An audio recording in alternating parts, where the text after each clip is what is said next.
Hello, bachcho. Let's see. The question says a non-metal A, which is the largest constituent of air, combines with hydrogen on heating in the presence of Fe as catalyst and forms a gas B. When this gas B is treated with H2SO4, compound C is formed, which is broadly used as chemical fertilizer. Identify A, B, and C. Locate the position of A in the modern periodic table. Which elements are present before and after the element A?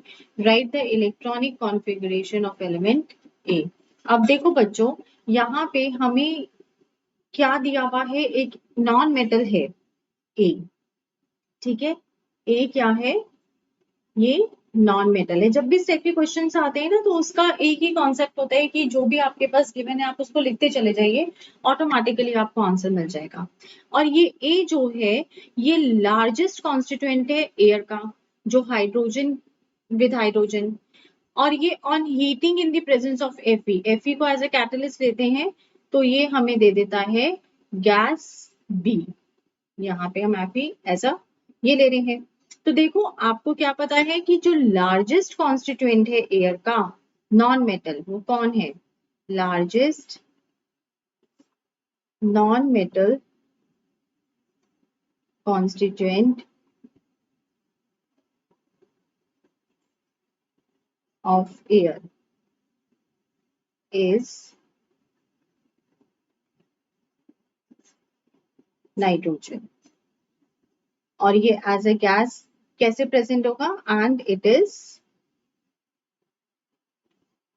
Present as N2 gas.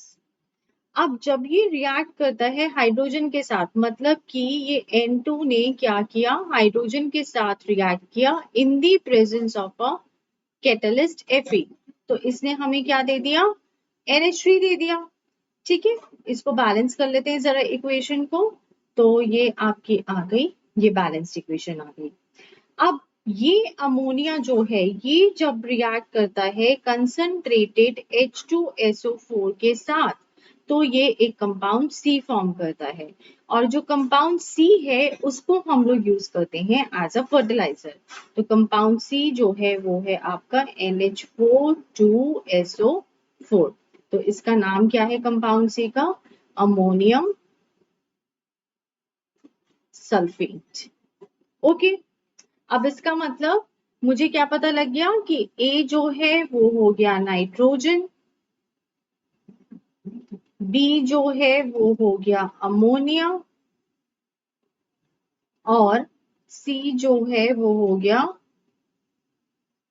Ammonium sulphate. ठीक है, अब हमें इसने बोला कि element A जो है modern periodic table में उसकी पोजीशन क्या है। तो नाइट्रोजन की जो पोजीशन है, it lies in the second period and 15th group. फिर थर्ड उसने हमें बोला कि आपका एलिमेंट जो है वो बिफोर एंड आफ्टर एलिमेंट ए क्या है? तो कार्बन जो है it is the before element, and oxygen जो है वो हो गया आपका आफ्टर एलिमेंट। ठीक है, फिर फोर्थ हमें ये बोला write down the electronic configuration. अब आपको नाइट्रोजन का एटॉमिक नंबर पता है, atomic number is equal to 7, तो इलेक्ट्रॉनिक कॉन्फ़िगरेशन हो गई 2,5।